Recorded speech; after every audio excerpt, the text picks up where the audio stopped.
Hi cuties, welcome back or welcome to my channel. Today I'll be showing you guys SAT tips and tricks on how to raise up that score. If you guys are new here, hi, my name is Eniola. Welcome to my channel. I do different videos that I think you guys might enjoy since you clicked on this one. Anyways, without further ado, let's get started. Okay, so if you're a junior, senior, sophomore, any of that, you guys probably took the SAT a couple weeks ago. I know that I did. And you know, not everyone's like a good test taker. I'm not gonna lie. Like whenever it comes to like time test, like standardized tests like that, I do not do good. Even the STAR test, which is like a Texas state test, you know how it is. But yeah, like any type of test that's timed or anything like that, I just do not do good on it. So I'm gonna share my scores and how I rose it. First time I took the PSAT, that was in 9th grade, and I got a whopping 920. Yes, I really didn't know what to expect, so I didn't even study or anything like that. So that's my first time taking it. I got a 920. And then sophomore year, that's whenever we had COVID. So I pretty much just like tried to study because, you know, I want to see if like studying would help. Because even though like most of the stuff in the test, I didn't even know. So I studied and I got a 1050. So I was like really proud of myself. Like, oh my gosh, I can actually raise this score up. So then junior year. Junior year is by far the hardest year that I've been in school. Like this is the hardest one. So I didn't even study or anything like that. So I was like, you know what, since my score last year was pretty high, this one should be high too, you know, regardless of studying or not. I got a 980, guys, a 980 for my PSAT. So that was that. And then like the beginning of this year, I started like studying seriously because like this is my actual SAT. Like my actual SAT. So I was like, okay, I need to do good on this. So then on this one, I got an 1130. I went up a total, hold on, let me do the math. I went up a total of 150 points in like a couple months. And it wasn't even as hard as I thought it was gonna be. So I'm gonna show you all the tips that no one tells you. Because like, I'm gonna be honest, whenever I started watching like SAT videos, they would all be like, oh yeah, I went from like a 1500 to a like 1600. I'm like, okay, let's take it down a notch because like, you know, we're all struggling here, you know. I'm not the smartest, but I'm really proud of myself for like increasing my score by that much. Anyways, I know y'all have seen this book. I'm gonna be honest, I'm gonna be real. I only use like one test for this book. I didn't even use all the tests in these. I only did like one practice test. Well, I did a couple on Khan Academy. Y'all hear everyone talking about Khan Academy, but it works, guys. Like, I'm being honest, it works. So pretty much I'm gonna have a tutorial like in the next section of this video talking about how I use Khan Academy, but I'm first gonna talk about this book. I bought this book for $25 and I thought I would be using it. I got this like right after I got my PSAT scores because I did not want to fail. Well, I didn't want to get a low score. So I got this book and I did a couple practice tests, especially like the reading ones and math ones because I'm better at math than reading. Like for my SAT that I took like a couple weeks ago, my math score was a 590 and my reading score was a 540. So like math is always like, that's what I don't struggle on.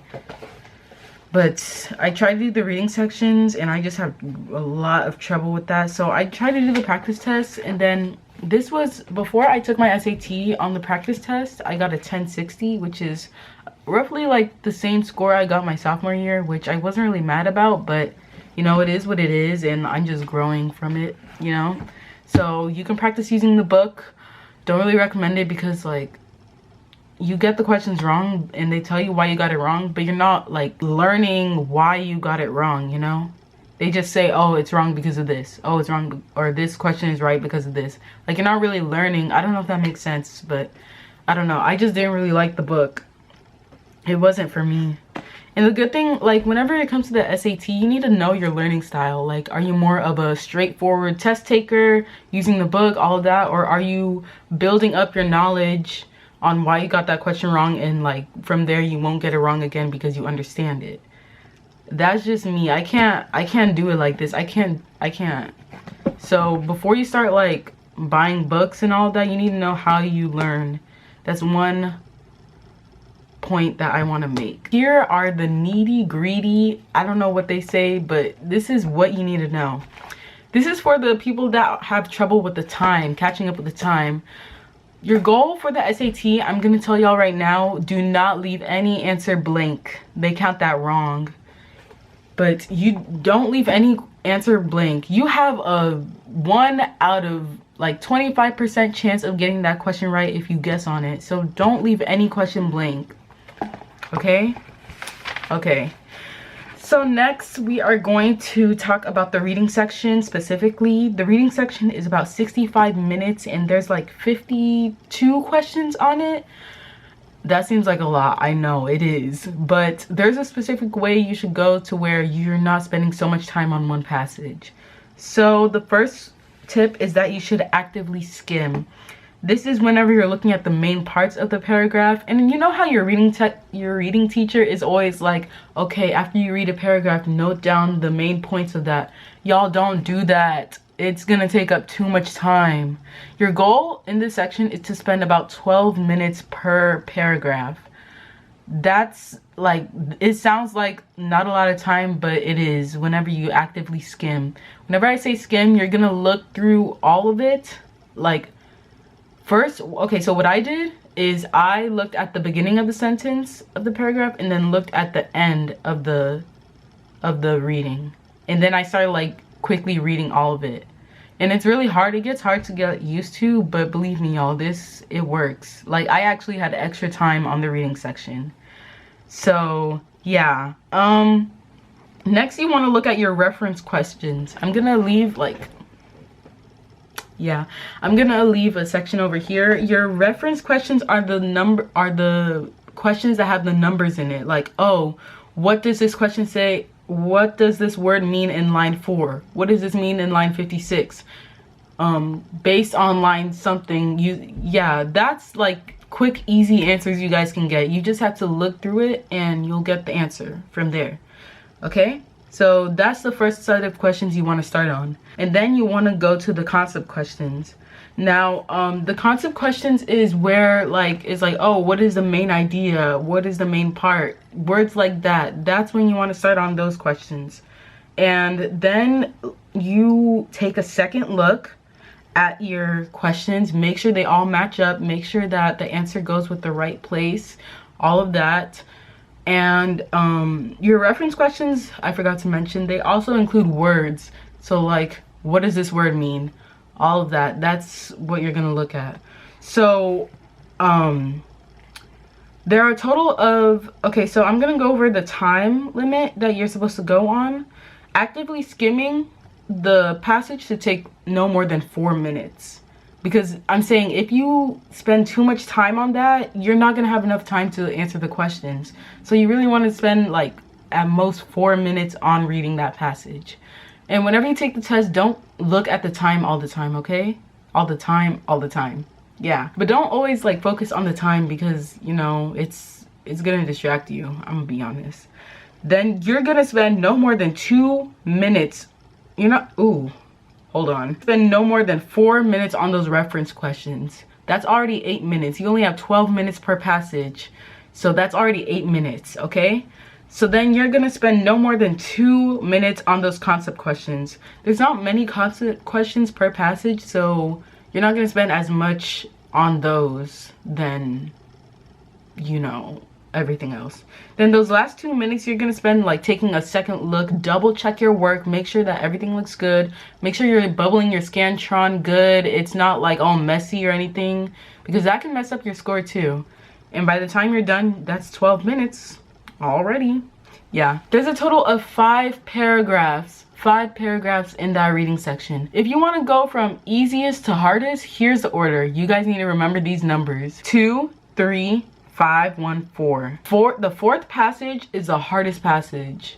The second one is the easiest, and it can also be the shortest. I know for my SAT it was like the shortest one, but I don't know, starting easiest to hardest, just it helps me get more time on those harder questions and those harder passages, you know? So that's how I did mine. 2, 3, 5, 1, 4. That's the order you need to know. Next, we are talking about the writing section. The writing section, a lot of people say it's the easiest section, but it may not be easy all the time because of those tricky questions, how they're worded and how like the sentence format is and all of that. So I'm pretty sure you get a break after this. I don't know. I have to double check on that. So on the writing portion, you should only be spending at least like 8 minutes per passage, and I don't have the time for it. I think it's like 35 minutes. I don't know, I can't remember, but yeah, you aren't spending no more than 8 minutes on the passage because you only have 4 passages and you got to make sure that you're actually answering the right questions and all of that. So the first thing you're gonna do is completely read everything. Then you're gonna correct yourself, correct anything that's wrong. You're gonna concise, make it short and sweet. The shorter the answer is, the better, the more likely it's gonna be correct. You know, you don't want to have an answer that's like so wordy and makes it harder to read. It doesn't make sense. And then context, make it make sense. Make sure that what you're reading, it fits well in the paragraph and it actually makes logical sense and all that. Like if it says Johnny rows the boat and then after that Johnny went to go eat the pie.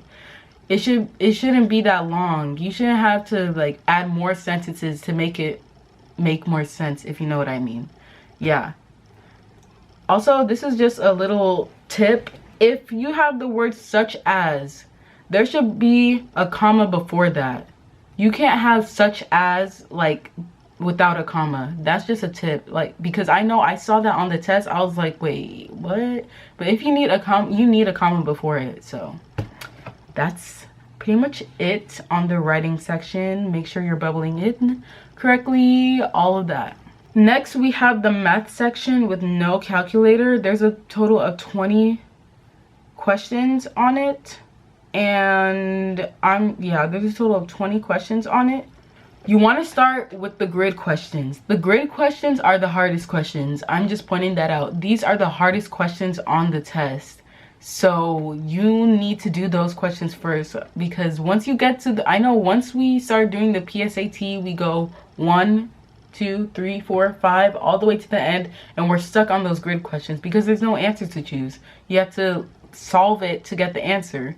So I'm saying start on those grid questions so you know what you're doing, so you know like how to easily solve those with using. Also, I cannot stress this enough. Whenever you open up that page for the math section, look at the formulas. Sometimes like the formulas in there, they literally give you the answer for those grid questions. Like that's based on my experience, but those grid questions and the formulas, if you tie them together, they will give you the answer. All of that, period. Okay, so then you are going to do 1 through 5. Those are the next easiest questions. After you do 16 through 20, you can go through the math section normally, because then it just goes from easiest to hardest or hardest to easiest. You can just go through that. Don't be afraid to skip any questions you do not know. Spend more time on the hard questions at the end so you have more time to like figure everything out, you know? Okay, so those are my tips and tricks. I will now be talking about Khan Academy and how I use it to practice the SAT. I'm not gonna lie, when I first started using Khan Academy, I really didn't like it because it was so tedious and I kept on forgetting to do it. But at the end of 2021, I started using Khan Academy for about 2 months straight. I used it like, I answered like 20 questions per day, spent no more than like 30 minutes on the question. And the good thing about Khan Academy is that it separates it from math and reading. And I have a little short clip recorded so I can explain that much better. Okay guys, I'm gonna go through this quickly so I don't take up any more of your time. This is Khan Academy. You just search up khanacademy.com or .org, SAT, you just search that up and you're brought to your dashboard. If you don't have a Khan Academy login, you have to create one. But here is the dashboard. That's pretty much where you can go through every section. Here's the math section. You can choose which one. And the cool thing about this is that it gives you mini tests at the end of each section. So it shows you how well you did on it or what you can work on to master it. And there's videos and other practice materials you can use. Here's the dashboard again. It shows you all your scores as well if you connect your College Board account. Here's the reading section. You can see it shows you more reading stuff. This is reading and writing that you can work on, and it gives you videos as well. Here's our tips and strategies. Never really use this part. Here's the full test. You can take the actual SAT on Khan Academy instead of buying the book like I did, which is way easier, something that I should have done.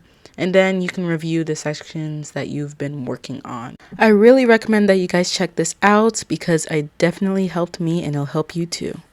So guys, that is pretty much it for this SAT prep class.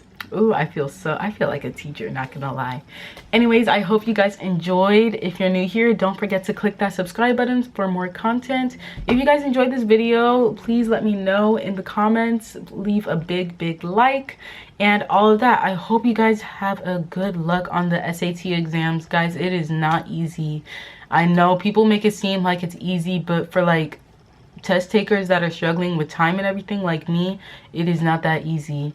Anyways, I hope you guys enjoyed this video. Make sure to like, comment, subscribe, share to the world. Love you guys and have an amazing day. Bye.